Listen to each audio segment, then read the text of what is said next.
नमस्कार, आप देख रहे हैं वीके न्यूज और मैं युधिष्ठिर उपाध्याय। केरल में लगातार जिहादी जड़ें मजबूत होती जा रही हैं, जिस पर सरकार ने भी एक्शन तेज कर दिया है। हाल ही में एआईयूडीएफ के मुखिया बदरुद्दीन अजमल के फाउंडेशन के खिलाफ असम के दिसपुर पुलिस थाने में मामला दर्ज किया गया था।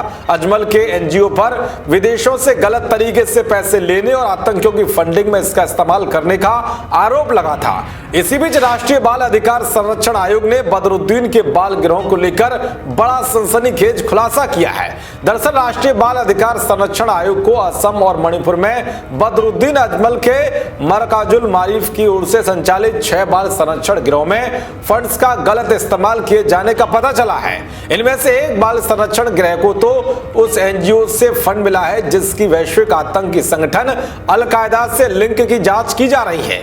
असम के विवादित सांसद बदरुद्दीन अजमल ने इन बाल संरक्षण गृहों की स्थापना की है। लोकसभा की वेबसाइट पर उपलब्ध उनके बायो में बताया गया है कि इनमें 1010 बच्चे रह रहे हैं। मरकाजुल मारिफ की वेबसाइट पर इनमें 1080 बच्चों के होने की बात बताई गई है। इस तरह से संस्था की ओर से दी गई जानकारी और अन्य आंकड़े अलग अलग हैं। बाल आयोग का कहना है कि बाकी के 300 बच्चों के बारे में पता करना आवश्यक है। IHH नाम की अंतर्राष्ट्रीय एनजीओ से संस्था को धन मिल रहा है।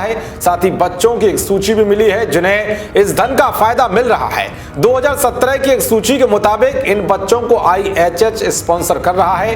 तुर्की के इस एनजीओ से तुर्की में ही पूछताछ चल रही है क्योंकि उसके अल-कायदा से जुड़े होने की बात सामने आई है। आयोग ने अभी तक उन बच्चों के डिटेल्स को लेकर कुछ नहीं बताया है जिन्हें इस एनजीओ ने स्पॉन्सर कर रखा है। 14 से 18 दिसंबर के बीच हुई जांच के बाद असम और मणिपुर की सरकारों को सौंपी गई रिपोर्ट में आयोग ने कहा है कि इन बाल संरक्षण गृहों में किशोर न्याय अधिनियम 2015 सहित कई नियमों का उल्लंघन किया गया है।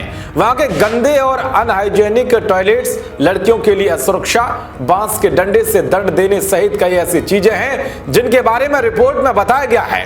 इनमें से कईयों में सीसीटीवी कैमरे भी नहीं है। इनका निर्माण भी बच्चों की सुरक्षा को लेकर जारी दिशा निर्देशों के तहत नहीं किया गया है। इससे बच्चों को प्रताड़ित किए जाने की आशंका है।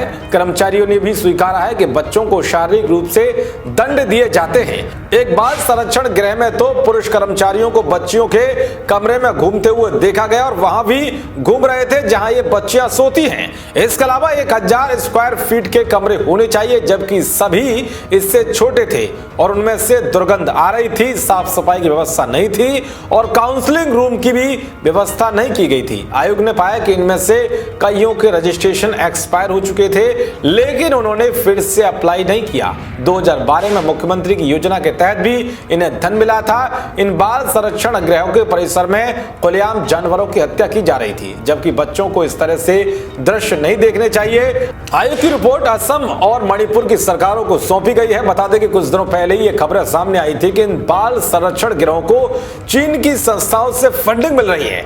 अब आप समझ सकते हैं कि बाल गृहों के नाम पर कैसे गंदा खेल खेला जा रहा है जो समाज के लिए घातक तो है ही, साथ ही सुरक्षा के लिहाज से भी एक बड़ा खतरा है। देश और दुनिया की तमाम खबरों को पाने के लिए देखते रहिए वीके न्यूज। नमस्कार।